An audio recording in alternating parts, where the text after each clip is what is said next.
Alright, we'll call this part 2. So this is the vacuum line I replaced, just so everybody gets an idea. You know, there's your bottom line. I know it's a little hard to see, but you get the gist of it, okay?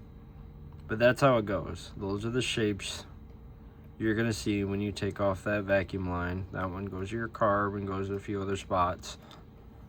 And then your fuel line. And bring that, I might have to show it at a different angle.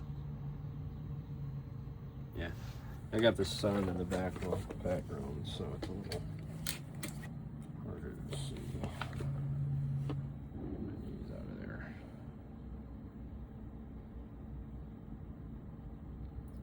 That side wasn't that bad, but this is the fuel line that goes from your Peacock to your fuel tank.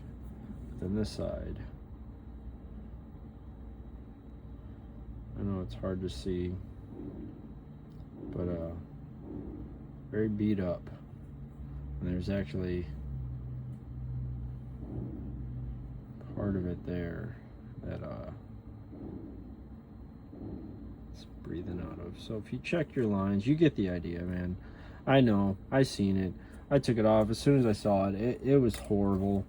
So I'm replacing that, and then this is the other big one that's up front. It's a 2-part line, okay?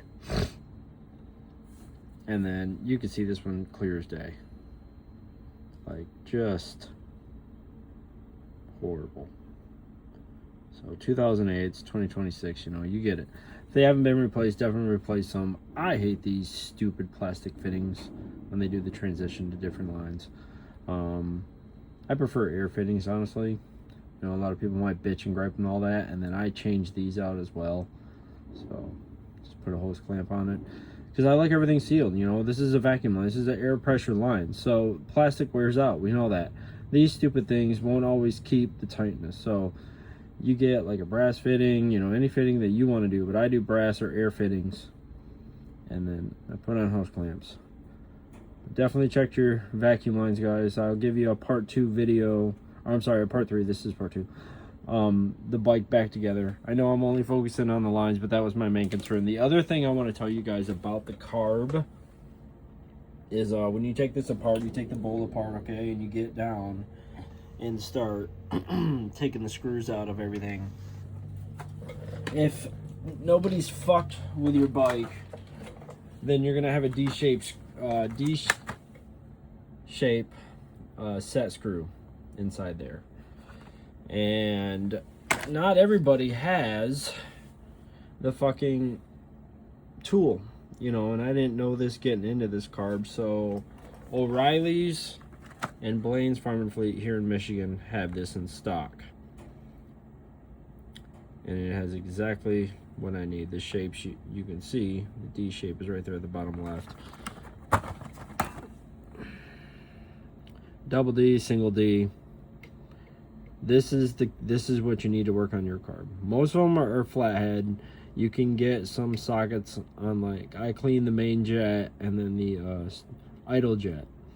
So I already did all that. There's videos on that. You don't need to see it, you get it. But mine had the original single D to start doing the 3rd screw, set screw that's in there that you got to turn, you know, once you're done cleaning it, and you do got to do like 2.5 turns or 2 3/4. So I didn't fuck with it.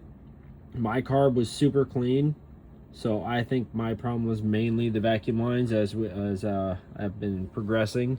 So I'm gonna stick with that. If I gotta take it back apart, it's not that big of a deal. Like I said from the first video, it's not that hard to get to this point, you know, and then get back to it. So I will send the last video, the part 3 of the bike running, and then if I have any other issues, I will address them in that video. But I'm hoping I can be done. I also got a little fuel filter going from my hose to the carburetor, so a lot of people should definitely be doing that or looking into that and running that. You could save yourself the carb and a lot of other hassle just replacing a little $7 fuel filter to run on your line. So all right, everybody, take care.